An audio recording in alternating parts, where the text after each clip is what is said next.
हाथ जोड़कर मेरी सभी देशवासियों को जय गुरुदेव। मैं आपको बताना चाहता हूँ, परम संत बाबा जय गुरुदेव के अनुसार भजन किसे कहते हैं। बाबा जी ने हमें बताया, आत्मा जब परमात्मा की तरफ जाने लगे उसे हम भजन कहते हैं। उसकी आवाज़ को सुनने लगे इन कानों से, उसे हम भजन कहते हैं। ये आत्मा ऊपर के लोकों में भ्रमण करने लगे, आवाज़ को सुनने लगे, अंडखंड ब्रह्मांडों के दर्शन करने लगे, उसे हम भजन कहते हैं। क्या हमें सोचना चाहिए, जब परम संत बाबा जय गुरुदेव ने हमें 1952 से लेकर 2012 तक 60 बरस तक सत्संग सुनाया, क्या हमारा भजन बना या नहीं बना? अगर नहीं बना तो परम संत बाबा जय गुरुदेव ने कहा, आपको साध की संगत करनी चाहिए। साधक की संगत करने पर मोक्ष मिलता है, मुक्ति मिलती है, एक आज़ादी मिलती है, भगवान मिलता है, परमात्मा मिलता है, तो फिर भजन बनेगा। युक्ति से मुक्ति है। अगर हम युक्ति सही करते हैं तो हमें मुक्ति मिलती है। भजन दो आत्माओं का होता है, एक आत्मा का और दूसरा परमात्मा का, क्योंकि जब दोनों जने जुड़ते हैं तो ही दोनों का मिलन होता है। इसी प्रकार हमें इस संसार में सद्गुरु सत्संग के रास्ते से जोड़कर, सेवा कराकर, भजन के रास्ते में अंतर के लोकों में दर्शन कराते हैं। जिस प्रकार से इस संसार में ये चर्म आँखें पूरे संसार को देखती हैं, अपने बहन भाइयों को, घर परिवार को, समाज को, देश व दुनिया को देखती हैं, उसी प्रकार से दिव्य दृष्टि, जिसे तीसरा नेत्र कहते हैं, जिस प्रकार से ये मनुष्य शरीर हम 8-10 घंटे कार्य करने के बाद सो जाते हैं, तो ये यहाँ से आत्मा चित्त अवस्था में जाती है, जिसे हम स्वप्न कहते हैं। उन लोकों में नहीं जाती, पर सुपने में चित्त अवस्था में जाती है। जो चित्त माने हृदय बराबर देखता रहता है ऊपर के लोकों को। उसी साधना के अंदर हमें लोक दिखाई देने शुरू हो जाते हैं, जब हमें गुरु महाराज की युक्ति मिल जाती है, नामदान मिल जाता है, कोई मंत्र मिल जाता है। उन मंत्रों के जाप से आत्मा जैसे मरने के बाद शरीर से निकल जाती है, और ये 5 तत्व का शरीर इसी इंसान सब मिलकर इसे जला देते हैं, गाड़ देते हैं। उसी प्रकार से ये आत्मा ऊपर के लोकों में शरीर को छोड़कर भ्रमण करती है। ऊपर के लोकों को देखना मोक्ष कहलाता है। ऊपर के लोकों के दर्शन करना, वहाँ पर जाना, उसे मुक्ति कहते हैं। युक्ति सही होनी चाहिए। भजन आत्मा से किया जाता है, इस मन से सुमरन किया जाता है, और शरीर से साधना की जाती है, साधा जाता है।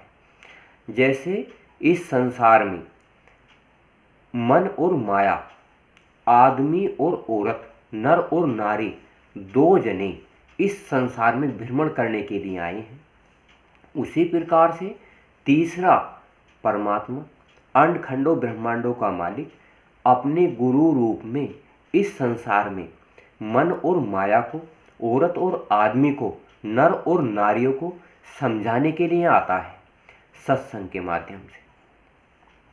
फिर दोनों को इस संसार में सेवा बताता है। इन जीवात्माओं की 4 खाने 84 लाख जीवात्माओं की उस मनुष्य शरीर को कैसे सेवा करनी चाहिए। योग साधना में आधा घंटा 2 घंटे बैठाकर, दिव्य दृष्टि खोलकर, यहाँ नेत्र पर ध्यान लगाकर, जब ऊपर को आदमी औरत दोनों बैठते हैं, तो शादी ब्याह बंधन के जो रिश्ते होते हैं, भगवान परमात्मा गुरु महाराज हमें बताते हैं कि युक्ति से मुक्ति है।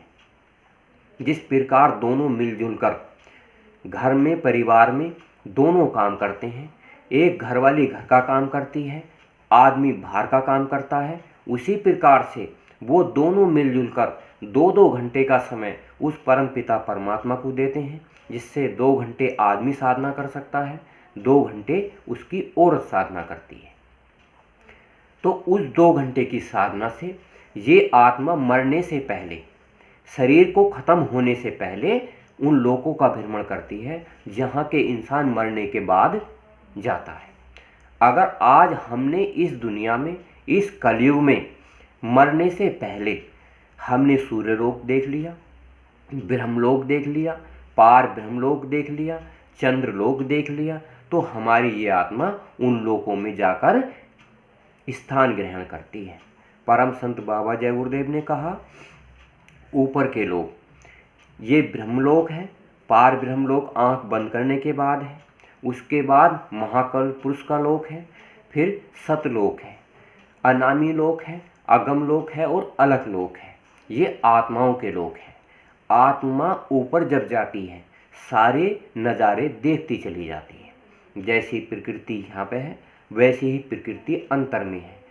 ऐसे करनी करो गुरु महाराज के अनुसार, अपने घर परिवार समाज के सदस्यों को भजन करो और कराओ। सहज और आसान युक्ति के द्वारा घर परिवार के, समाज के सदस्य को समझाओ सत्संग किसे कहते हैं, सेवा किसे कहते हैं और भजन किसे कहते हैं। 1952 से लेकर 2000 तक जितने हमने बाबा जय गुरुदेव के सत्संग सुने, पत्रिकाओं के माध्यम से, उनके मुखारबिंद से और किताबों के माध्यम से, तो हमें उन्हें समाज को बताना चाहिए। जब हम 2 घंटे 1 घंटे परम संत बाबा जय गुरुदेव का प्रचार करेंगे, गुणगान करेंगे, महिमा गाएंगे, हमारी तो वो सेवा हो जाएगी, दूसरे का आत्म कल्याण हो जाएगा। जब हम सेवा कर कर शाम को अपने घर परिवार में आएंगे, जब हम 1 घंटे साधन करेंगे, तो उस सेवा का फल हमें इस आत्मा को मिल जाएगा। आत्मा की तीसरा नेत्र दिव्य दृष्टि खुल जाएगी, जिससे कि इंसान को ये पता चल जाएगा कि मैं कहाँ का रहने वाला हूँ। आज हमारे बुजुर्ग, हमें पता नहीं वो कहाँ चले गए, तो बाबा जय गुरुदेव की युक्ति के द्वारा हम उन लोगों को देख सकते हैं जहाँ के वो बुजुर्ग गए हैं। तो वो कहाँ गए हैं ये युक्ति से मिलता है, साधना से मिलता है। प्रेम सर्वोपरि धन है। प्रेम से अंडखंड ब्रह्मांड जीते जा सकते हैं, प्रेम से संसार बनाया जा सकता है। भक्ति कहते हैं 24 घंटे बराबर उस परमपिता परमात्मा की तरफ अपना रुझान करना, अपना व्यवहार करना। श्रद्धा के फूल बड़े मीठे होते हैं, जिसमें मन की श्रद्धा होती है, जिसमें शरीर की श्रद्धा होती है, जिसमें आत्मा की श्रद्धा होती है। वो मन आत्मा बड़े गुलजार होते हैं, अंदर में फूलों की बरसात होती है। भाव, अपने मन के द्वारा भाव उत्पन्न होते हैं। जिस प्रकार मन भाव उत्पन्न करता है, भाव अपने मालिक के अनुसार, अपने इष्ट के अनुसार, अपने गुरु के अनुसार, तो गुरु महाराज ने बताया है भाव का भूखा हूँ मैं। भाव ही एक सार है और भाव से मुझको भजो तो भव से बेड़ा पार है। और 5वां तरीका क्या है? समर्पण। जब इस संसार में शरीर, मन और आत्मा अपने गुरु के चरण कमलों में समर्पण कर देती है, तो उसे 5 रत्न मिल जाते हैं। कहते हैं ना, एक राम और एक लखन। राम कौन है? मन। लखन कौन है? आत्मा। 2 हैं आत्मा और राम और लखन। तो हम इस संसार में युक्ति के अनुसार उस भगवान और परमात्मा को प्राप्त कर सकते हैं। कितना आसान। परम संत बाबा जय गुरुदेव ने कहा, हमारे 3 कर्म होते हैं, एक तो क्रियावान कर्म, एक संक्षिप्त कर्म और एक प्रारब्ध कर्म। क्रियामान हम इस संसार में अपने घर परिवार समाज के लिए करते हैं। उसी कर्मों से हमारा एक प्रारब्ध भी है, जो प्रारब्ध से हमें मनुष्य शरीर मिला है। जब हमें मनुष्य शरीर मिला है तो इससे हम कुछ कर्म करके आगे मनुष्य जो शरीर मिलेगा उसके लिए संक्षिप्त कर्म करते हैं, जोड़ने के कर्म। तो उससे हमें मनुष्य शरीर मिलता है, या कोई जैसा कार्य करते हैं उसके अनुसार शरीर मिलता है। जब हम किसी गुरु की, सद्गुरु की भक्ति करते हैं तो हमें ये शरीर अंड खंडों ब्रह्मांडों में जाकर वो शरीर खत्म कर दिया जाता है और फिर हमें कोई मनुष्य शरीर नहीं मिलता। ये शरीर, ये मन और ये आत्मा अजर और अमर हो जाते हैं। जिस प्रकार से उदाहरण देकर मैं आपको बताता हूँ, एक इंसान पूरी जिंदगी भर 100 बरस तक भीख मांगकर अपना गुजारा करता है, पर एक इंसान पूरी जिंदगी भर अपने कोई कंप्यूटर का इंजीनियर का काम करता है तो उसका घर परिवार अच्छे तरीके से रहता है, साफ सुथरा रहता है। उसी प्रकार जो इंसान प्रधानमंत्री बन जाता है वो अपने देश की बागडोर अपने हाथ में लेकर अब इस जीवात्माओं को सेवा करता है। तो देखो तीनों इंसानों में कितना फर्क है, करनी कैसी करनी चाहिए ये हमें सोचना चाहिए। उसी प्रकार से इसी संसार में साधु महात्मा आते हैं, वो सत्संग सेवा भजन का कार्य बताते हैं। वो अपने को कहते हैं मैं भगवान हूँ, मतलब मन का मालिक हूँ। मैं परमात्मा हूँ, मैं अपनी आत्मा का मालिक हूँ। मैं शरीर हूँ तो मैं गुरु हूँ। गुरु का मतलब है मैं अंधकार और प्रकाश को जानता हूँ। तो एक गुरु है, एक भगवान है और एक आत्मा का मालिक परमात्मा है। तो हमारा ही शरीर तो है जो अंडखंड ब्रह्मांडों का मालिक है। पर कैसे? जब हम योग साधना करेंगे उसमें 24 कलाएं होती हैं। 24 कलाओं की आत्मा चढ़ाई करती चली जाती है। जैसे जैसे चढ़ाई करती है वैसे ही इस समाज में सेवा करनी पड़ती है। अगर आप नहीं करोगे तो आपको कुछ नहीं मिलेगा। जैसे जैसे आप कर्म करोगे वैसा ही फल परमात्मा देता है, भगवान देता है। सारे धर्मों का, सारी जातियों का एक ही भगवान है, एक ही परमात्मा है। हम इंसानों ने अलग अलग नाम से उसे पुकारते हैं। 33 करोड़ देवी देवताओं से मिलकर ये मनुष्य शरीर मिला है। तो इसी मनुष्य शरीर में हमें इस कलयुग में बहुत सुनहरा अवसर मिला है आत्माओं को जगाने का। अगर आज इस कलयुग में काम, क्रोध, लोभ, मोह, अहंकार होते हुए हम उनका इस्तेमाल करें। महापुरुष कहते हैं कि ये 5 तत्व हैं तो इनका इस्तेमाल कैसे करना चाहिए। हम तुम सब जानते हैं आत्मा बहुत बलवान होती है, कर्मों के कारण उसे क्षीण किया गया है।